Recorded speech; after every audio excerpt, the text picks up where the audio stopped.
Grey Hunter, and it is Wednesday morning. It is October 24th, and it's about 10 o'clock in the morning. Ooh, I have a sore throat this morning.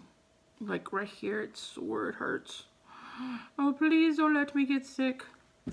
Anyway, I've been up for a little bit. I've been doing my morning routine. You know, I get up and I tend to all of my altars, giving my coffee and water and candles and incense for, you know, to my Lama Dama down here, going into and tending to my Santa Muerte altar. And then I have my Ganesh altar, my money altar, and I'm putting my Native American, my natives in the altar together, but those are for my guides. But I haven't gotten the right table for it, so I haven't done that yet. Anyway, feed the cats outside, take the trash outside, you know, things like that. So I went to bed this morning about 6:30, and my husband called me at 9:30, and then I'm like, let me just get up. We have homeschool today, so I need to wake my ass up so I can teach my baby something. And I got a sore throat. All right. So I wanted to make this video talking about deities, gods, and goddesses. There was a question left on one of my videos, and I don't want to say any names because I don't know these people personally, and I don't want to, you know, invade their privacy.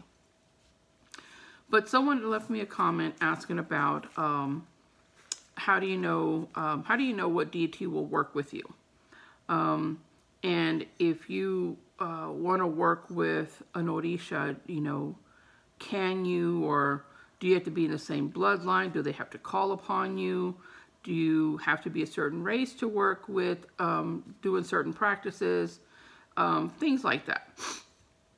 And there was a comment left by another person, and she gave some great advice. The comment was great and accurate.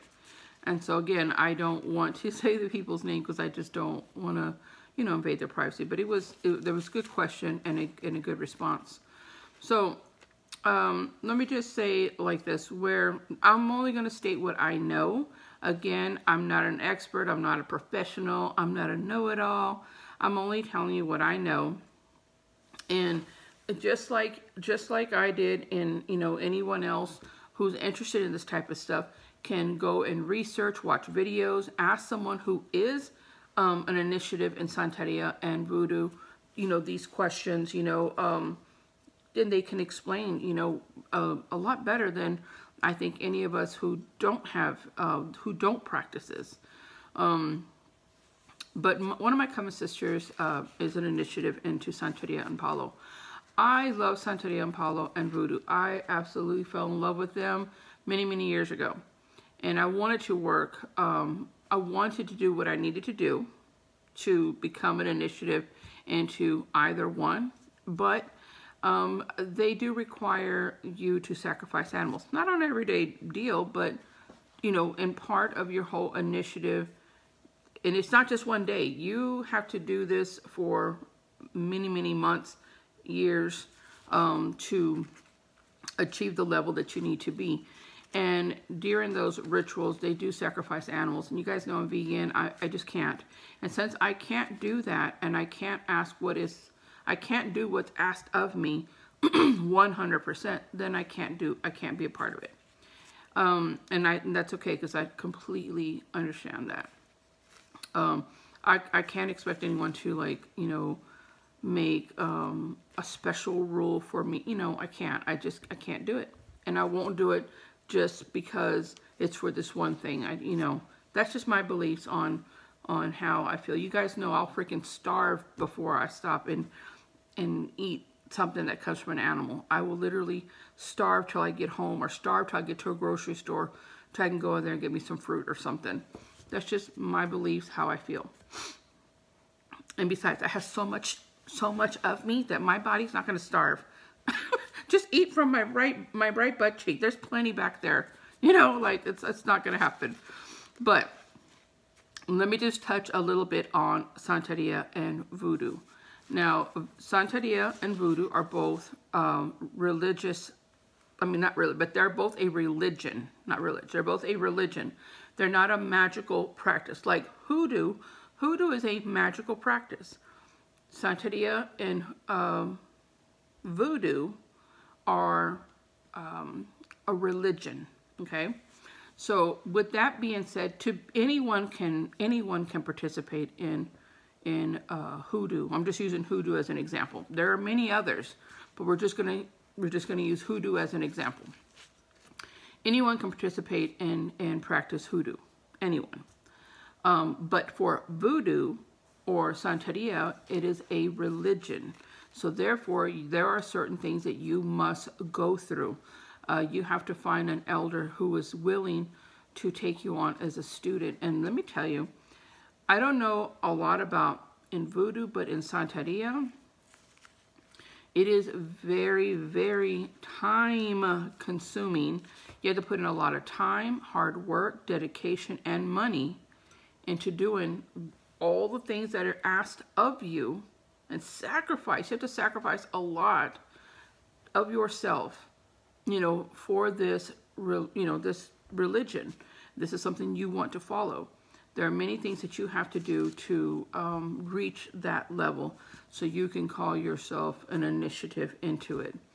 And so, anyway, like I said, there's so much more. There's so much more on that topic. But in order to work with the Orishas, in Santeria it's the Orishas, and in Voodoo it's the Orishas. Again, feel free to go in and look at the history behind each. I'm not going to get into all the history behind each. But if you want to work with Chango, and you are not an initiative into either one of these religions, and your elder has not done a ritual to see whether or not this Orisha wants to work with you, it's not going to recognize you. For example, there are some people who have done everything that, for, let's just say, for Santeria. They've done everything for Santeria, and they really want to work with Chango. Well, then their elder, does the ritual. That throat hurts. Their elder will do this ritual, and then they will call the Santos to see which one would like to work with you.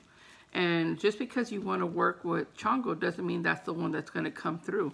It might be, Oya or Yamaya. They may come through. It could be any of them that come through and say, this is the one that wants to work with you. And you're like, oh, okay. Because they do choose you in these religions. They choose you. If you do not want to go through everything that is asked of you for either one of these two religions to work with the Orishas or the Orishas,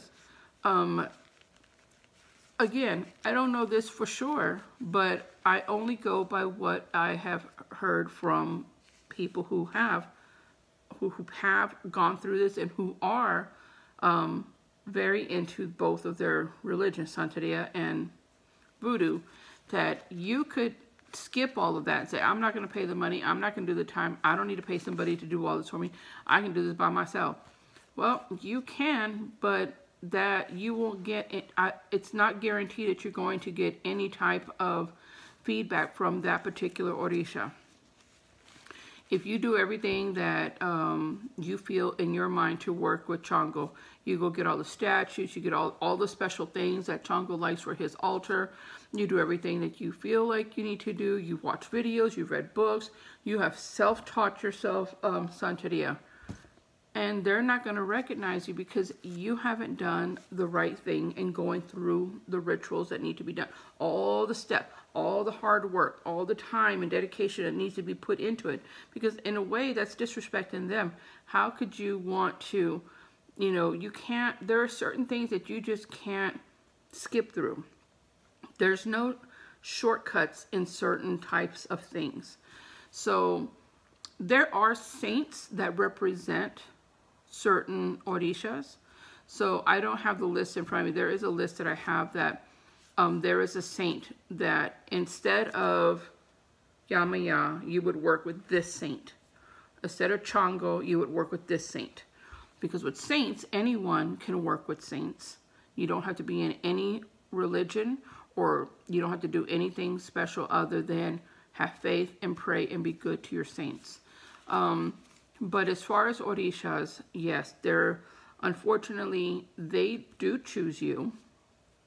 And you do have to go through someone, an elder. And in each religion, the elders have a particular name. And so I'm just calling them elders so you guys understand that these are the top, you know, whether they're considered teachers or the top of their religion who's going to teach you.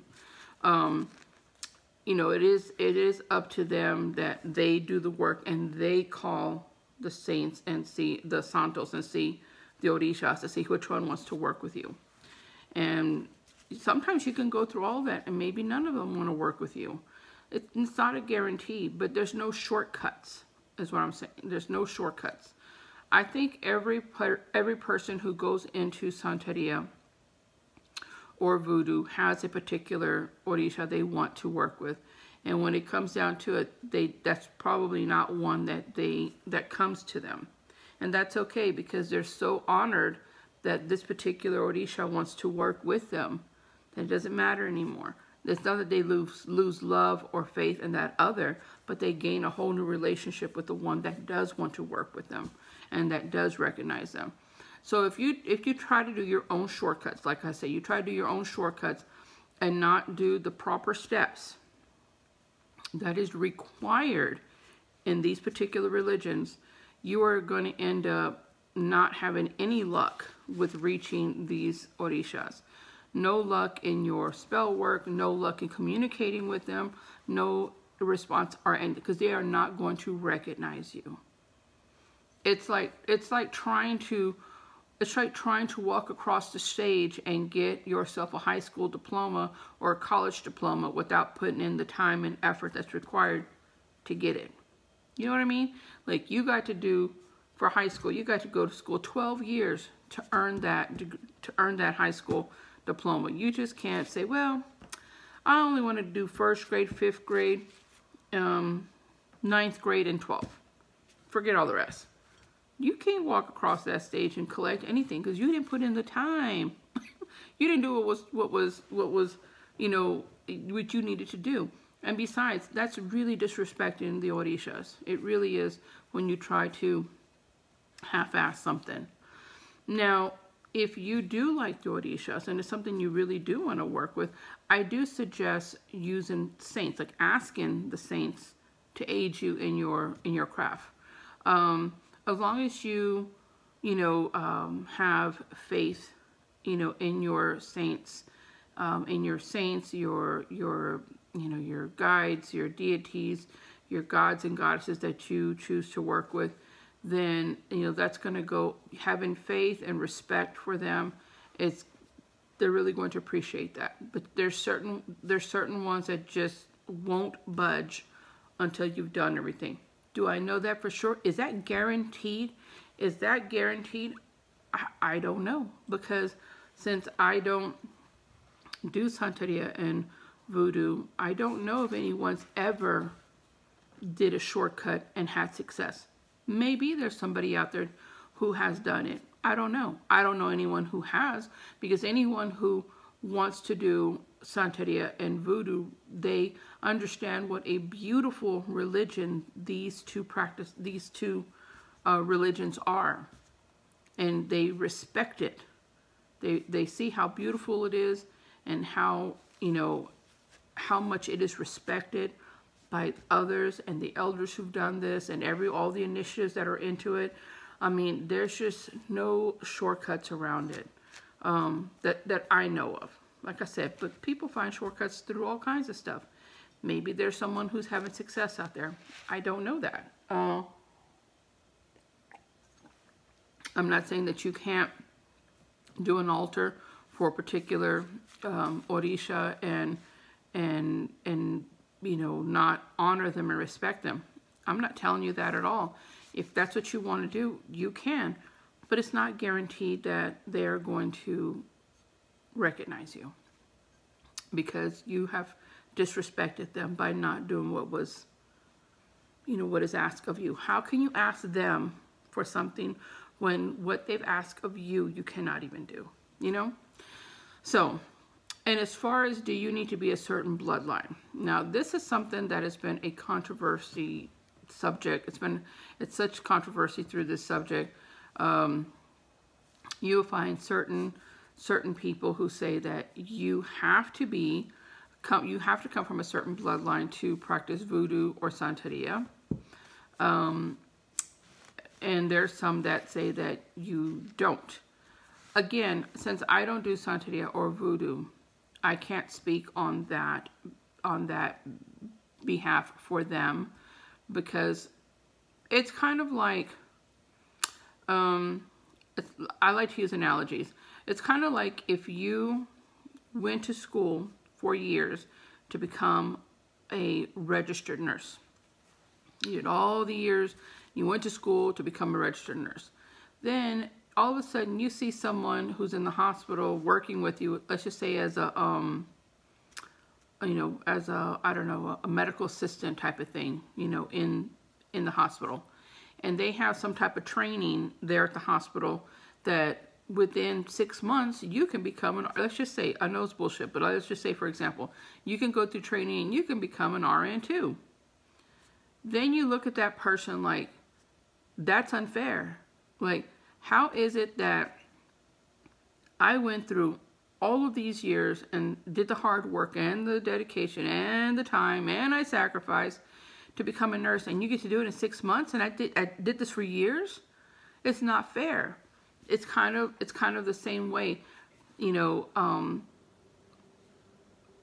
people are going to say, look, as far as the time that it takes, okay, but if you are not, let's just say you're Caucasian and you want to do voodoo, will that voodoo community accept you? I don't know. Will the Orishas in voodoo, recognize you? I don't know. The same as Santeria. Will the Orishas recognize you because you are not a particular bloodline? I've heard some people say that even though that the people who are teaching you find no problem with it, and they teach you, you do all this and you do everything, and then all of a sudden the Orishas don't want to work with you because they don't recognize you. They say that when they see someone who is not of their bloodline, they don't want anything to do with them because they remember what certain races did to their culture. I don't know that. That's just something that someone said. So I don't know. I don't know what the right answer to that is, because I don't want to offend anyone who believes one way or the other. That is a very fine line. So all I can say is that there will be some people who will look at it as in, if you are trying to take a shortcut, it's not fair. I did everything. Why do you get to do a shortcut? So you definitely, want to make sure that you're doing the right thing, so that way you can, do what's asked. Like, don't disrespect the Orishas, and don't disrespect any of the your fellow Santerias, people who are in Santeria, or people who are in voodoo, or the elders, or your Orishas, And then there's going to be some people who say, hey, you're Caucasian, you can't do this, you can't practice this. This is not from your culture. This is not from your bloodline. The Orishas and the Orishas are not going to recognize you. You're going to have some that say that. All I can say is that I don't know that. I don't know that for sure. I don't think anybody really knows that for sure. And if it's something that you want to do, and say you're Caucasian and you want to be in Santeria or in voodoo, I just think that if you're going to come across some people who are going to be very ugly to you, and there's going to be some people that are great to you. All I can say is just, if that's what you really, really want to do, and that's what's calling to you, if you feel that you know, these Orishas are calling to you, and you have to do this because this is, they're speaking to you. Then I suggest you go for it. But I suggest that you go for it and you do the proper steps and doing what is asked of you. No shortcuts. And have a tough skin, because you are going to have some that are going to be like, why are you doing this? You know, so I think nowadays everyone takes from everyone's culture. It would be nice if there were certain things that were kept in certain culture. I can understand that. I really can. I can understand when certain cultures want to keep things within their culture. I totally get that. I totally get that. And I can understand that. And I have great respect for that. There are some things that are really, really sacred. There are some things that are very sacred that shouldn't be changed. For example, like, you guys have been watching the new Charm. There was nothing wrong with the old Charm. Like, sometimes some movies or TV shows are just let them do its due, and then when it's done, it's done. Sometimes remakes are just a watered down version of what it really should be, you know, and it's just like, And so I think a lot of people look at it like that when there is another race that wants to do a religious magical path, and if, you know, it may just feel like they are watering it down or making a change or taking it out of their culture. You know, I just don't know.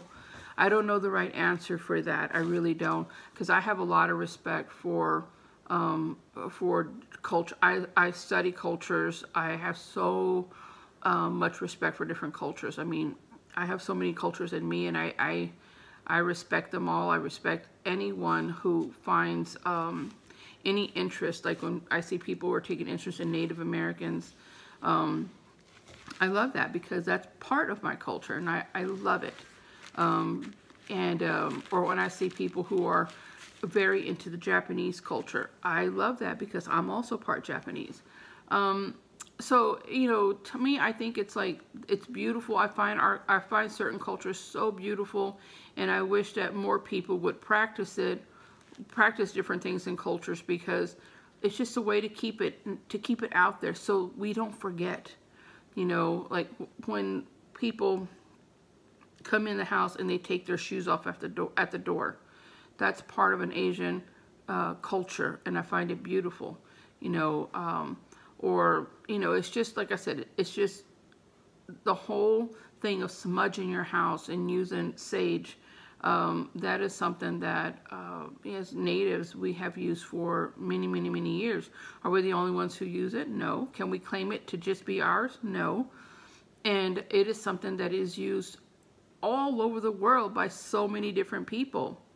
So it's a beautiful thing that something that was so sacred to one culture could be a benefit to so many other cultures and religions and different races.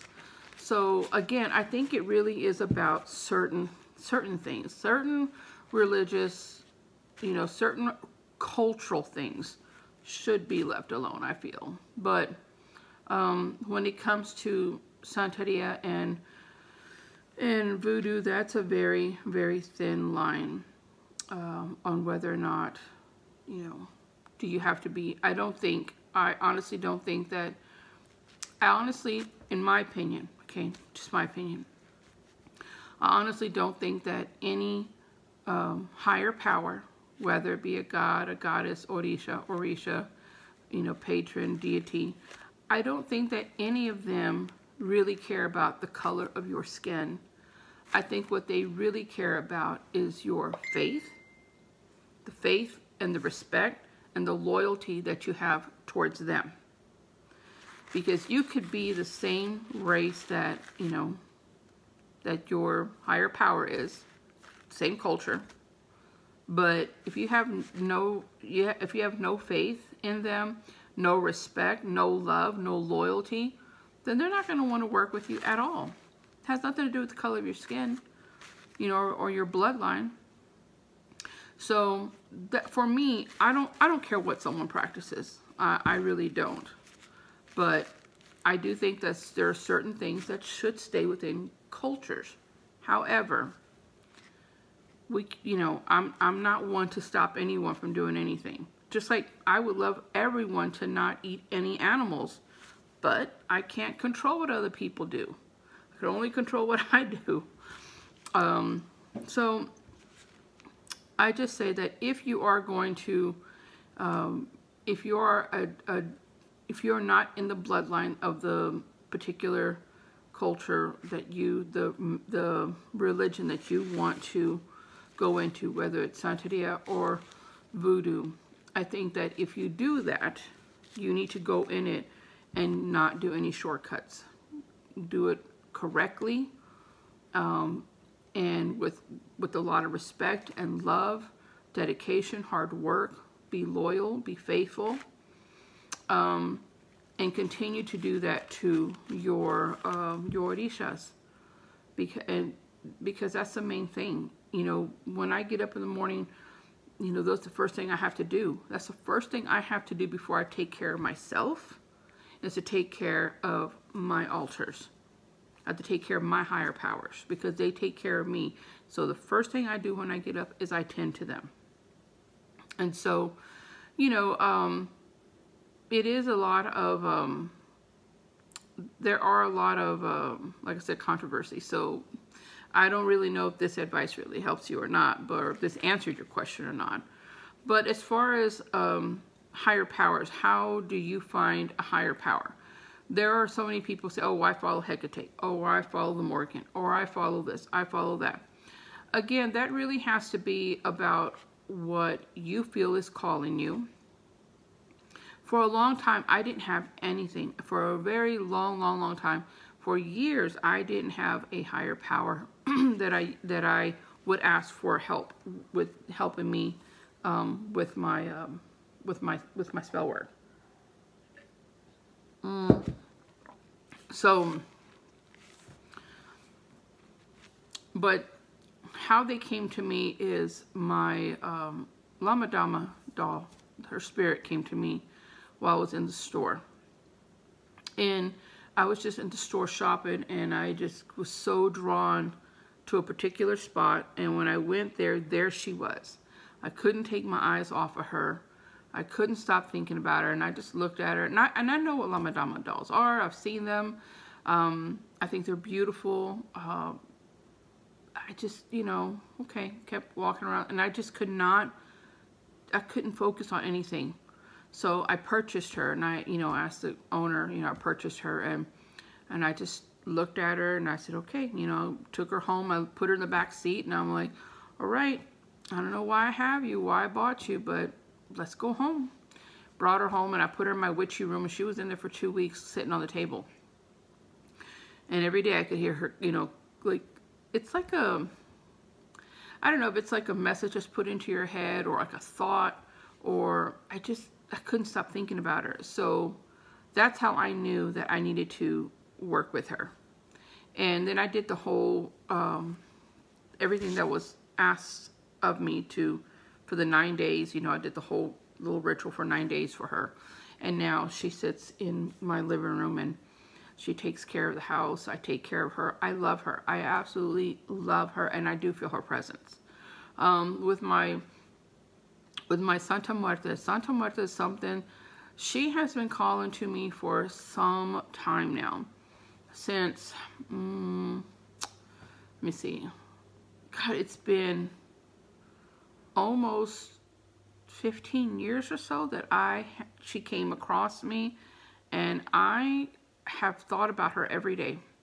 But I wasn't ready. I wasn't ready to dedicate myself. I wasn't ready to be a devotee to her.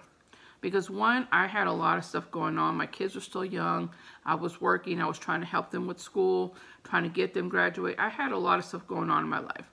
And actually it wasn't until about 14, 15 years ago that I really started thinking more about her. But she had been calling to me since before then, because I remember I went to Mexico, God, years ago.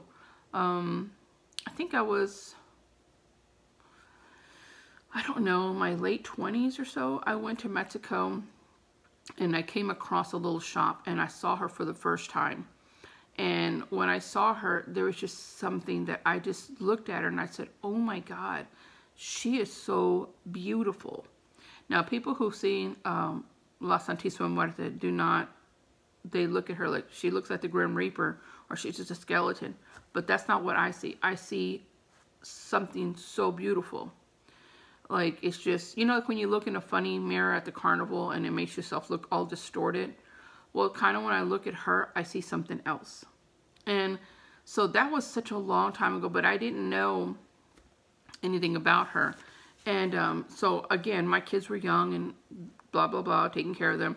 Well, then about 14, 15 years ago, she came across again.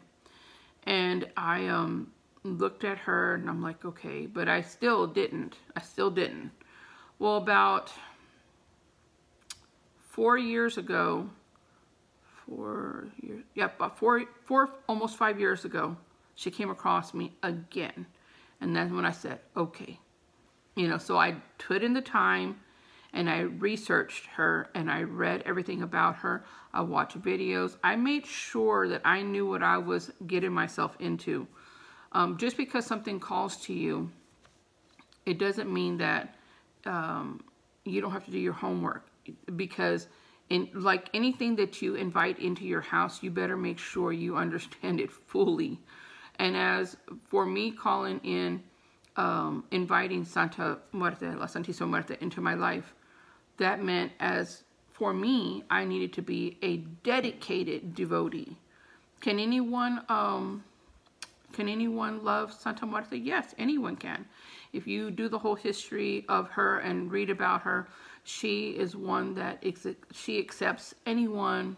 She accepts everyone and anyone, no matter your gender, no matter your race, no matter if you're a good person or a bad person. But, you know, if you are going to invite her into your home, you better be prepared to give her everything that she requires. Because we just can't be like, I want this, do this for me, do this for me. She'll be like, bitch, what you do for me? What are you doing for me?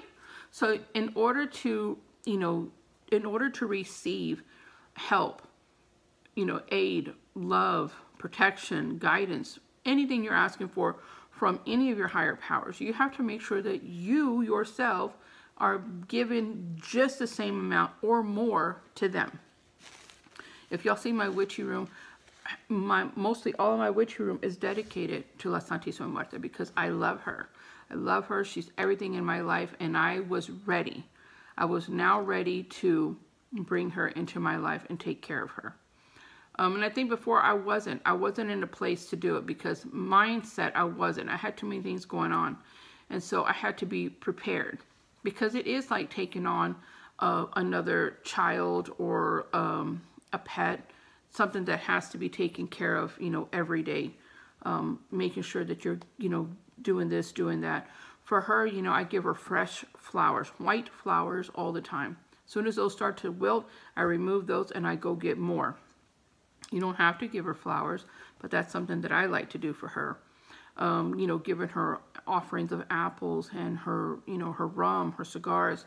Again, these are just things that I do for her, and making sure that their altars are clean, making sure their offerings are good, you know, never disrespecting her, always keeping her dust free, you know, and I'm burning incense. So of course, all that ash, so you have to keep up.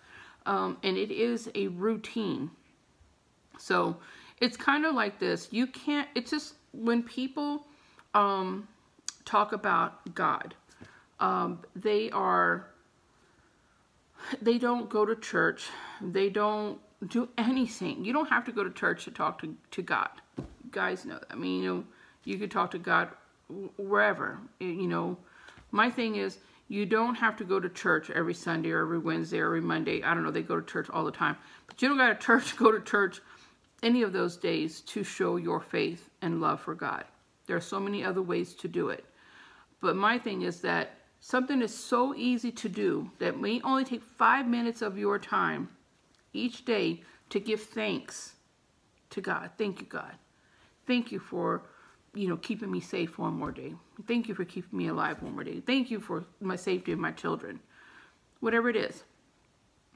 It only takes 5 minutes to say something so nice versus forgetting about God. And then the moment that something tragic happens in your life, the first thing you do, I'm going to go pray. I'm going to go pray.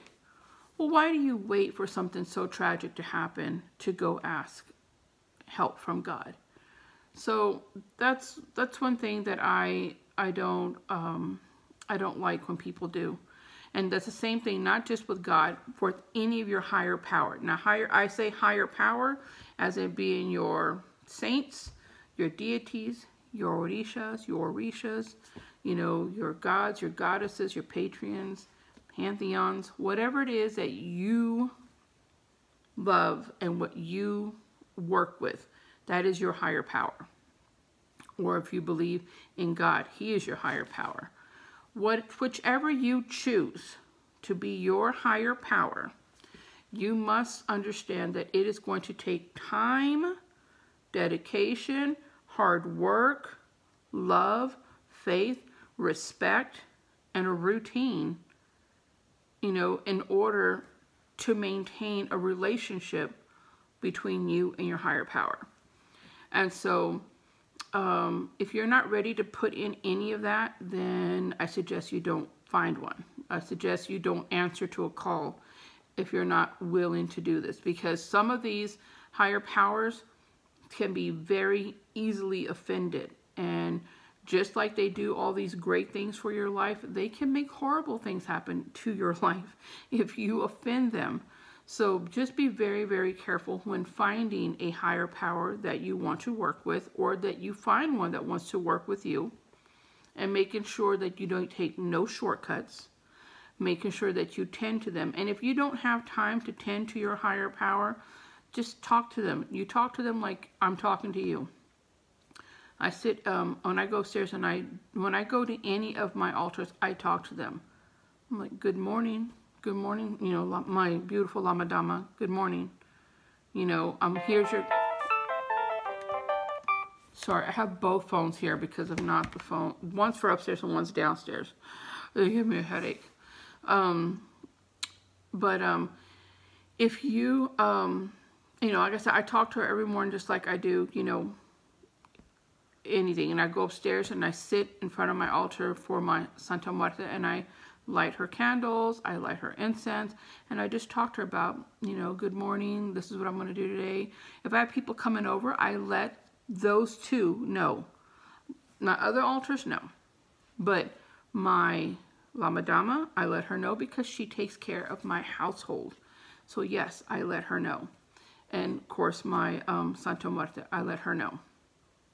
You don't have to do anything that I do. This is just what I do to show respect for my higher powers, because they're present in my house. I also have fairies in my house. Now, my fairies in the house are completely different than any of the other things that I work with, because if the fae tend to have a mind of their own, and their types of things are completely different. Working with them and in their energy, they don't work with me like that. I don't know, people say, oh, I work with, fairy magic. Well, they don't work with me like that, I guess because I don't ask that of them. I do ask for them to help protect my household, and I do what they ask for around the perimeter, with flowers and stuff. There's certain things that I have to do, but they have free range of the house, and they know that I love them, and I leave things for them, and I show thanks by doing things for Mother Nature. Going out there, feeding the birds, watering my plants, feeding these wildcats that I'm allergic to that have no appreciation, but feeding them, watering the trees, things like that. Giving back to nature is a way that I thank them. Me not harming animals in any way is a way that I thank them. And so, you know, like I said, I do have a variety of things, and I had to wait this long in order to start, because the fairies just started. This is the second year that the fairies really made their presence in my home. They have been with me all this time, but didn't even notice them like until about, this is my ending of the second year already, having them in my home and being present. Now, if you don't believe in fairies, then you're probably looking at me like she is like a cuckoo. But no, I mean, if you do, you know, believe in fairies and know of them, then you know exactly what I'm talking about. They do take my things. I do have boundaries, but it doesn't matter. I love their energy. They have left me a few things that I'm very grateful for. And so their energy is completely different, but I never asked them to help aid me in any of my spell work, because I don't feel that's what they're here for. That's not what they're here for me for. But with my Ganesh altar, that one is, I have that one. I tend to that every day also. Ganesh is not one that I work with as far as like any spell work, because it's just it's there for another reason. The two altars that I use is my money altar. I have a money altar all by itself. You guys saw that in another video. That has a completely different space all by itself. I don't need money just like every now and then. I need money all the time. So I keep it going. And that's just for money, luck, wealth, abundance, prosperity, you know, all those great things that we need. But the only one that I ask for aid with is my La Santísima Muerte. She is my only one that I ask for aid in any of my spell work now. Like I said, I don't ask the Fae, and my Ganesh. My Ganesh is something, my Ganesh altar is like the altar that I'm putting together for my natives. It's just, my natives are my guides. I have a lot of them, and it's just to pay thanks to them, to show love and respect to them. And so with my Ganesh altar, having Ganesh in my life brings such peace and tranquility and harmony and abundance and so many things. I love having him. So what I do for my Ganesh, every Sunday I play the mantras for him. I just put it on my phone and I put it right there next to the altar and I let it play. It's like a 2-hour mantra, and I just let it play for just 2 hours every Sunday. Every Monday is the day that I change all the altars, but on Sunday I change his. I change the rice and I change the fruit if it's gone bad, and make sure it's nice and clean. And I play mantras for 2 hours, and that's something that I do, you know. But other than that, for my other ones, it's something completely different. And I know it sounds like it's a lot, and it is a lot, but these are things that I have invited into my home that I am honored that they came to me. My tree spirit outside, I leave tobacco and bread for him every Monday. So there are other things that I do work with, but like I said, it's just, I am now ready to do that. So it is part of my daily routine, my weekly routine. And so if you see one coming to you, I definitely would act on it, but find out everything that needs to be done before you set up an altar. If you have, let's just say you have, Santa Muerte, La Santísima Muerte come to you. You see her in a dream, or all of a sudden you just start seeing her everywhere, and you just get this strong urge to work with her. Before you go buy a statue, before you do anything, I suggest that you do the research and educate yourself about her before you become a devotee. Because once you do, with her, just with her alone, if you decide in a year from now you no longer want to work with her, you cannot just put her in a closet and be like, I'm done. It doesn't work that way. It's kind of like when you buy a pet, you go and adopt a pet. You just don't, after a year of taking care of this puppy, you no longer care for it. You're like, I don't care. No, it is part of your family now. That puppy is part of your family. that puppy relies on you for, you know, your care, your love, your guidance, it's not going to understand that today you don't want it anymore. Same way with your higher power. You just can't be like, I don't want to work with you no more. It doesn't work that way. So just make sure that you put in the research first. And you don't feel like you have to have one because you see every other witch has one. Oh, I need to no, you don't have to have one. You don't. There's so many witches that go for years and years and years and never have one. Because every witch that knows about higher powers, we understand what it's going to take from us to do this. That's why I waited years to do it, because I wasn't ready then. I wasn't financially ready to do it, because I will tell you, it is a financial cost. Not as much as some of these other ones like Santeria and Voodoo. That's a lot more expensive. But just with mine alone, buying flowers, because not only do I buy flowers for them, but I buy flowers for the fairies as well and keep down here. In the front room, I have plants growing in there, and I also put fresh flowers for me and for them because I know they love them. So buying fresh flowers every, 2 weeks. With Santa Muerta, sometimes I buy flowers before that. It depends on how she takes from them. So sometimes they last 2 weeks, sometimes it only lasts a week. It really depends. Making sure you're buying the candles that they each require for their altars. Santa Muerta goes through a lot of candles, lots of candles. She likes candles, she likes light. So I have to make sure I keep that on her altar. The offerings that I leave for her. The offerings that I leave for my Ganesh. Ganesh only uses sandalwood incense. And my La Santísima Muerta only uses copal. And then my La Madama uses whatever. If she doesn't like it, she literally turns it off. I will not kid you. It just shuts off all by itself. She's like, oh, I don't like this. And then, of course, on my money altar, I use incense that, relate to that. So if you're not financially ready to take care of your particular things, like leaving tobacco outside and breadcrumbs every Monday, it can get expensive.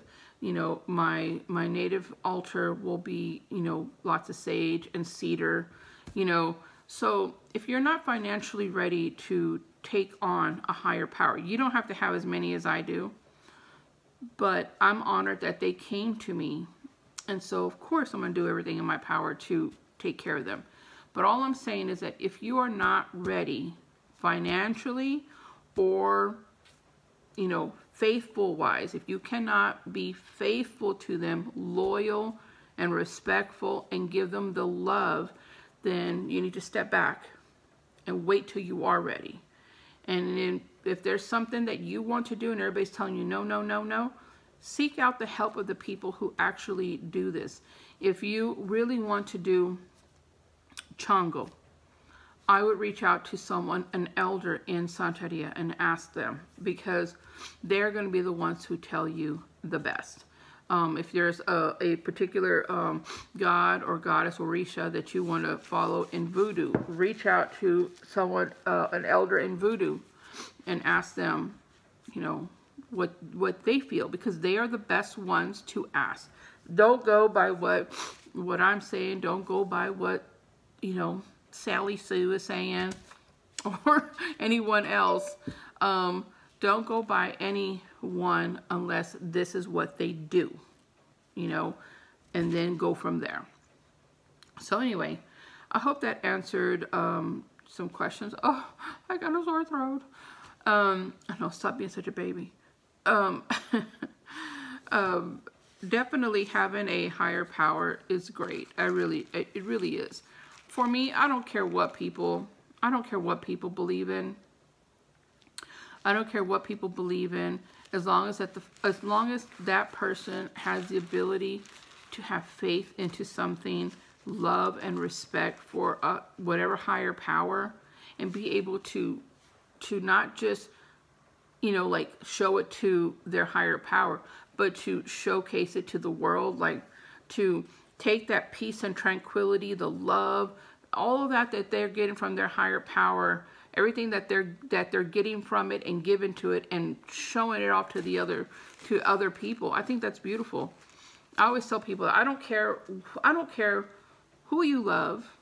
I don't care if you're a woman and you love another woman. If you're a man, you love another man. I don't care if you're a man who loves a tree. I just saw a video this morning of a woman who's in love with a roller coaster. I said, okay. You know, my thing is like, I don't care what you love. I don't care what you love. I don't care what you believe in. As long as in that love and in that belief and faith that you have in something makes you a better person, and you can be a better person to your neighbor. I mean, I'm all for that. You know, people like tell me, you know, I'm teaching Jade different religions. I teach her religion. And that doesn't mean it just has to be Christianity. I teach her all different types of religion. And I'm not going into straight, you know, in depth, you know, I mean, I'm giving her basic on a lot of different religions. So this way, when she grows up, she is not, you know, ignorant to other, you know, some people talk really bad about Jehovah's Witnesses. Well, they don't do this, and well, do you understand why they don't accept blood? Do you understand why they don't do these things? Well, I think it's dumb. Well, but see, if you don't understand, then you're going to say something dumb like that. And I don't want her to grow up being part of that community that shows disrespect for other religious cultures or magical paths or what someone believes in. I don't want someone saying something to her and then she not know. Like, I want her to understand. And that way when she grows up, she can choose whatever she wants to follow. I do teach her witch school so she understands what it is to be a witch. And that right there, I mean, I'm just teaching her herbs.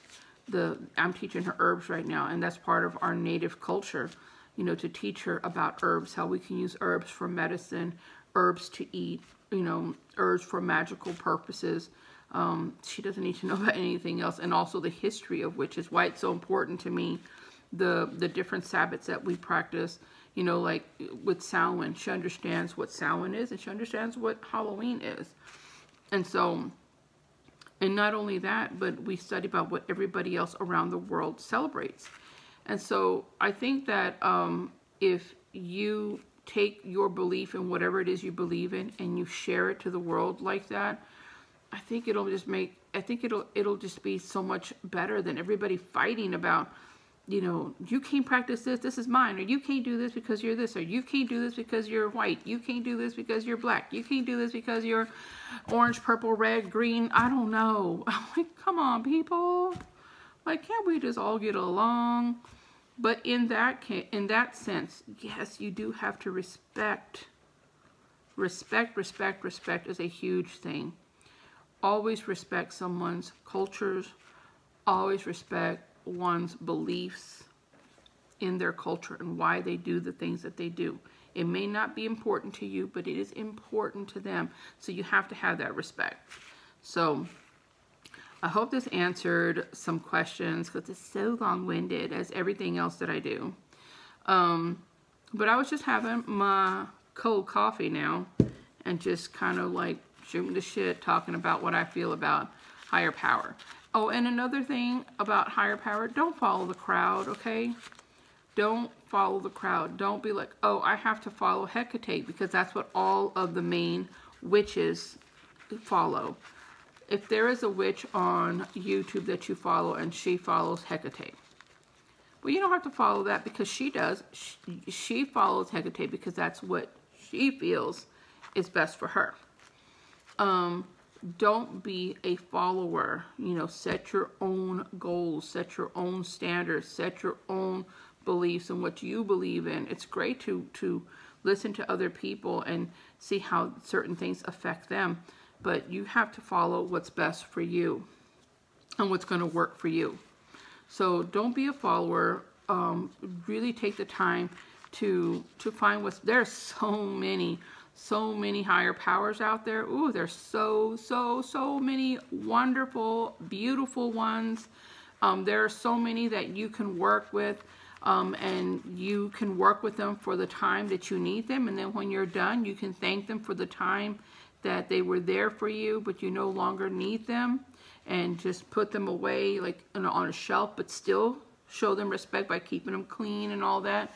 But like saints and angels, there's certain gods and goddesses that you can use, you know, in your life that you can ask to come into your life and will help you in so many ways.